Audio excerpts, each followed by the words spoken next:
አሜን። ብርሃኑን የገለጠልን ከጨለማ ወደሚደነቀው ብርሃን ያመጣን ሞተን ሳለን ለባርነት እንኳን የማንጠቅም ሰዎች ሳለን ንጉሥ ያደረገን ዳግመኛ ልጅ ያደረገን ትናንት የአብርሃም አምላክ ስንለው የነበረውን ዛሬ ግን ሥጋችንን ከሥጋ ደማችንን ከደሙ ተዋህዶ ፍጹም ሰው ፍጹም አምላክ ሆኖ በቀራንዮ አደባባይ ስለኛ ራቁቱን ተሰቅሎ እሱ ምራቅ ተተፍቶበት እርሱ ተገርፎ እርሱ ተጎትቶ በሸላቾቹ ፊት ዝም እንደሚል እንደዚያ ንጹሕ በግ ስለ ወዳጆቹ ዝም ያለ የድንግል ማርያም ልጅ ጌታ ኢየሱስ ክርስቶስ በሞት የነበርነውን እኛን የቀሰቀሰበትን ለእርሱ ሞት የሚስማማ ሆኖ አልነበረም። በባህሪው ሞት የማይስማማው መለኮት ሞት የሚስማማውን የሰው ልጆች ሥጋ ተዋሃደ። ያን ጊዜ ከሙታን መካከል ሰዎች ድምፁን ሰምተው ከፍ ባለ ድምፅ ይጮኻሉ። መውጊያ የታለ? ሞት ሆይ ሲኦልስ ድል መንሣትስ የታለ? ይላሉ። ነቢዩ ሆሴዕ ተነገረን። እግዚአብሔር በዚህ ዕለት እኛ ለልጆቹ ነፃነትን፣ መፈታትን፣ አርነትን የሰጠበት ዕለት ነው።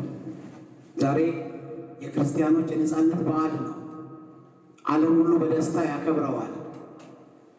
ሞተን የነበርነው እኛ፣ ተቀብረን የነበርነው እኛ፣ በባርነት ቀንበር ተይዘን የነበርነው እኛ፣ በዲያብሎስ እስራት ተይዘን የነበርነው እኛ ጌታ ይህንን ሁሉ ዋጋ ከፍሎ ልጅ አስባለ።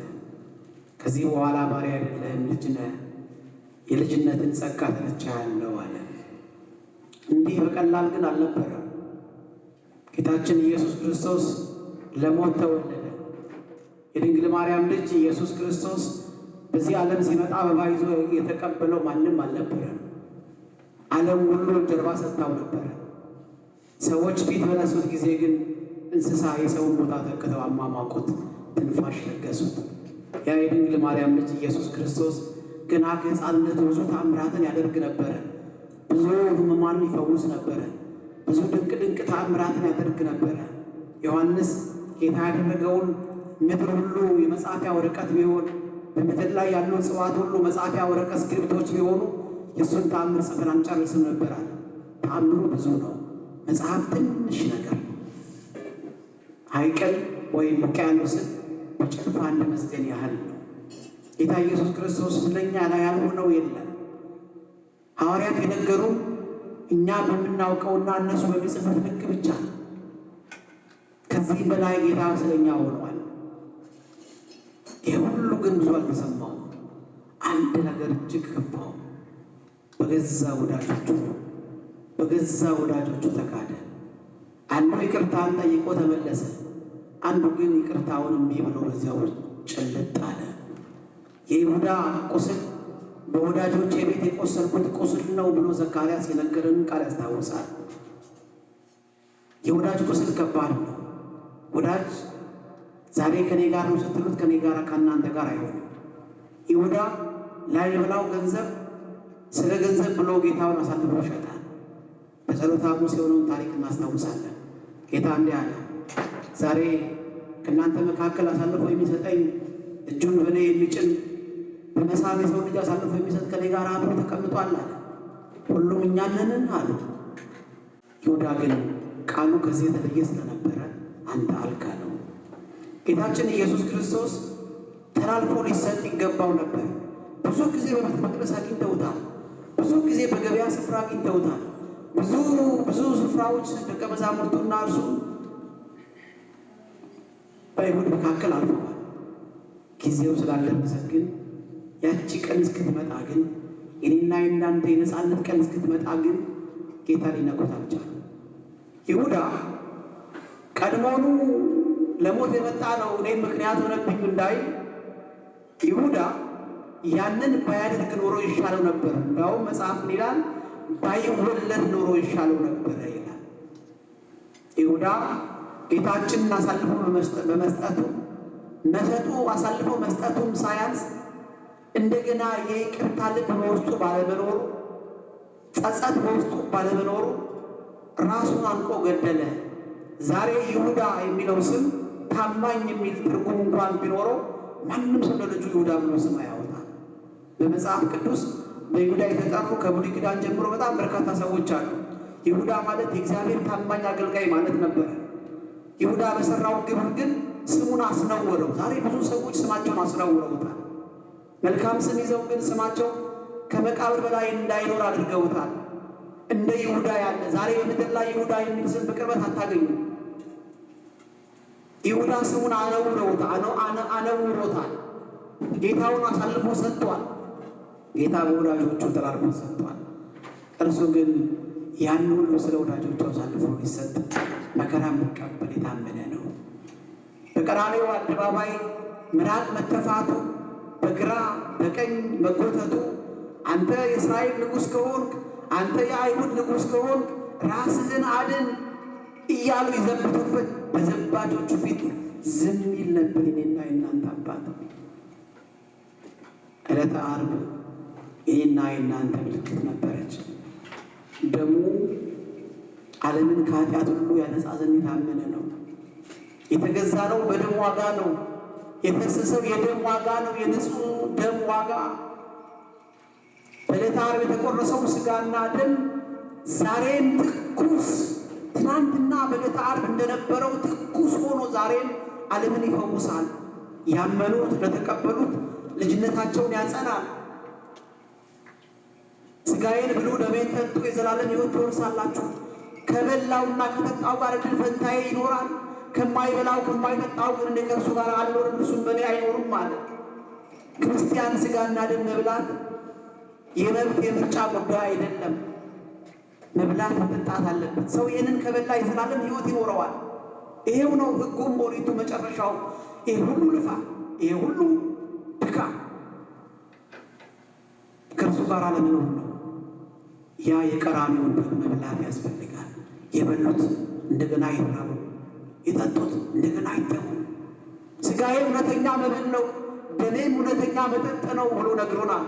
ትኩስ መለኮት የተዋሃደው ዛሬ በቀራንዮ ሲጠባጠብ እንደምናየው አይነት ንጹሕ ደም ዛሬም እየፈሰሰ ነው። እርሱን ስንቀበል ሕይወት ይኖረናል። ትናንት ክርስቶስን የገደሉ እጆች ዛሬ ምድራችንን ደም በደም እያደረጓት ነው። ዓለምን በደም እያበላሿት ነው።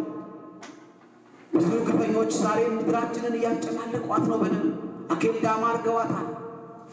ኢየሱስ ክርስቶስ ስለ ወገኖቹ በሸላቾቹ ፊት ዝም እንደሚል እንዳለ ነቢዩ ዝም፣ በዝምታ ውስጥ ግን እኔና እናንተን ያከብር ነበር። ዛሬ ዓለም ጆሯችን እስኪደነቁር ድረስ ያነቁረናል። ድምፃቸውን ከፍ አድርገው በጲላጦስ አደባባይ ከሳሾቹ ስቀለው ስቀለው ስቀለው ሲሉ እርሱ ግን አንዳች እንኳን አይመልስም ነበር። የሚናገሩ የሚደመጡበት ዘመን ስለነበረ ጩኸታቸው ጲላጦስን እንኳን ኮንቪንስ እስኪያደርግ ድረስ ጲላጦስ ኢየሱስ እንኳን አንዳች ነገር አላገኘሁበትም፣ ምን አድርጌ ልፍረድበት ሲል ስቀለው ስቀለው። ዓለም እንዲህ ነው። ዓለም ስቀለው ብቻ ነው የሚችለው። የመሪዎችን ልባቸውን እስኪያሸፍቱት ድረስ ስቀለው ስቀለው የሚል ቃል ይመጣል። ዛሬ በዙሪያችሁ ውስጥ ሊያሸንፋችሁ ጠላት ሊጎትታችሁ ይፈልጋል። የጠላትን ቃል የሰማ ይወድቃል። እግዚአብሔር ግን ዛሬም እንዲህ ይላል፣ ትናንት ባሪያ የነበርክ ዛሬ ልጅ ነህ፣ ጎባጣ የነበርክ ዛሬ ትቀናለህ። ይህ ሁሉ የሚሆነው በድንግል ማርያም ልጅ ኢየሱስ ክርስቶስ ነው። ምሕረትና ይቅርታ ከሁላችን ጋር ይሁን። ዛሬ ትንሣኤ ነው። ዛሬ የደስታችን ቀን ነው። ከዚህ በኋላ ማጎንበስ የለም። ከዚህ በኋላ ማንባት የለም። ከዚህ በኋላ ማልቀስ የለም። አባትና እናት እንደሞቱባቸው ልጆች አልተዋችሁም ያለን ጌታ ዛሬም ላይተውን የታመነ ስለሆነ አናለቅስም። ዛሬ ደስታ ነው። ስለኛ እርሱ ለቅሷችን ሁሉ አልቅሶ ጨርሷል። ዛሬ አናዝንም። ሐዘናችንን ሁሉ እርሱ ወስዶ ጨርሶታል። እግዚአብሔር ስሙ የተመሰገነ ይሁን። በልጁ በኢየሱስ ክርስቶስ የተዘጋው በር ተከፈተ። በእኛና በእርሱ መካከል የነበረው የጠብ ግድግዳ ፈረሰ። ገብረ ሰላም ሰላምን በዛ አደረገ፣ በመስቀሉ አደረገ። በመስቀል ላይ ለእኔና ለእናንተ ራሱን አሳልፎ ሰጠ። በአዲስ በእንግዳ መቃብር ተቀበረ። ይህን ቃል ታስታውሳላችሁ። ጌታ ሲወለድ በምንድን ነበር የተቀመጠው? በእንግዶች ማረፊያ። ሲያርፍም እንደገና በአዲስ በእንግዳ መቃብር ሲመጣ በእንግዳ ማረፊያ የነበረው ኢየሱስ እንደገና ሲሞትም በእንግዳ መቃብር ተቀበረ። ለራሱ የኔ የሚለውም አልነበረውም። ዛሬ የኔ የምንለው እየበዛ የድንግል ማርያም ልጅ ኢየሱስ ክርስቶስ እንደተናገረ አለ ሐዋርያው ሲጽፍ ምን እንዳለ እንደተናገረ። ማንም ሰው ተናግሮ እነሳለሁ ብሎ የተነሳ የለም በምድር ላይ። እነሳለሁ አለ ተነሳ። ነቢዩ ሐዋርያውም እንዲህ አለ እንደተናገረ ተነስቷል። መቃብሩ ባዶ ነው፣ ሂዱና እዩት። ዛሬ በሀገረ እስራኤል ምድር የብዙ ደጋግ ታላላቅ መሪዎች መቃብር ይጎበኛል። የክርስቶስ መቃብር ግን ባዶ ነው። ይህን ሁሉ የሆነው እኛ በመቃብር ለነበርነው ሰዎች መቃብሩን ፈነቃቅሎታል። ክብር ለመድኃኒዓለም ለኢየሱስ ይሁን።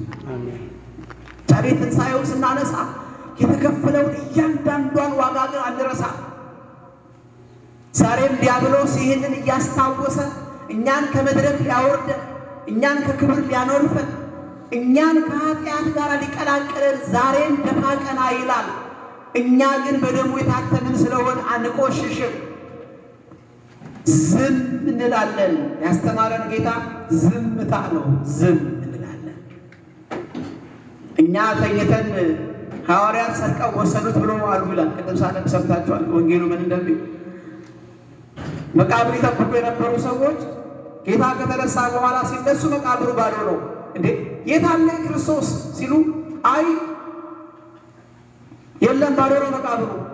ከዚያ ደቀ ምን አሉ? አይሁድ ምን አሏቸው? በሉ ዝም በሉ፣ እኛ ተኝተን ሳለ ደቀ መዛሙርቱ መጥተው በሌሊት አስከሬኑን ሰርቀው ወሰዱት ብላችሁ ንገሩ አሏቸው። ለሚናገሩበት ለሚዋሹበት ገንዘብ ዳጎስ ያለ ገንዘብ ሰጣቸው። ለምንዋሽበት ዓለም የሚያዘጋጅ ስጦታ አለ። ጽኑ። እግዚአብሔር በሃይማኖት ያበረታል። ዛሬም ከሃይማኖት ለማጉደል፣ ዛሬም ከክብር ነገር ለማጉደል ዳጎስ ያለ ገንዘብ ስጦታ ሴጣን ያቀርባል። ተላላኪዎቹን ይዞ ይቀርባል። እኛ ግን የሚበልጠውን እናገራለን። ገንዘብና ጥቅም አይደለም። እሱ ለይሁዳም አልጠቀመም። መጨረሻው ታንቆ መሞት ነው። በገንዘብ የከበረ የለም። ገንዘብ የሚያከብር ቢሆን ታላላቅ ሰዎች በገንዘባቸው ብዛት አንዲት ደቂቃ በእድሜያቸው ይጨምርላቸው ነበር። ግን ሁሉ ከንቱ ነው። የከንቱ ከንቱ። ጠቢቡ የነገረን ይህንን ነው። ከፀሐይ በታች አዲስ ነገር የለም። የትኛውንም ዘመናዊ ነገር ቢኖረን፣ የትኛውንም የሀብት ጥግ ላይ ቢኖረን ዘመናችን የተሰፈረና የተቆጠረ ነው። እነዛ ዋሾቹ ለዋሹበት ገንዘብ ተከፈላቸው። የድንግል ማርያም ግን ተሰርቆ ሳይሆን እርሱ ሞትን ሰርቆ ነው። ክብር ለመድኃኒዓለም ይሁን። ሞትን ዘለፈው፣ ሞትን ሳቀየው። ከዚህ በኋላ ሞት የሚባል በእኛ አይሰለጥንም። ሁላችን ልጆች የተባለበትን ጸጋ ለእያንዳንዳችን ሰጠን። የሽልማት ጸጋ ወስደናል። ይህን ያደረገ ደግሞ እንዲሁ በከንቱ አይደለም፣ በደል ነው። ዛሬ ይህንን የደስታ ቀን ነው አብረን ያከበርነው። ስሙ የተመሰገነ ይሁን። ዘመን ተጨምሮ የዛሬ ዓመት ለማክበር ያበቃል። ማምሻም ዕድሜ ነው አይደል? የዛሬ ዓመት ደግሞ ከዚህ በላይ እንድናከብረው፣ ከዚህ በላይ ዘመን ተጨምሮልን እግዚአብሔር ዘመናችንን አበዛ፣ እግዚአብሔር በብዙ ባርከን ብለን የበረከት ዘመን እንድናወራ የዛሬ ዓመት በሰላም ያደርሰን።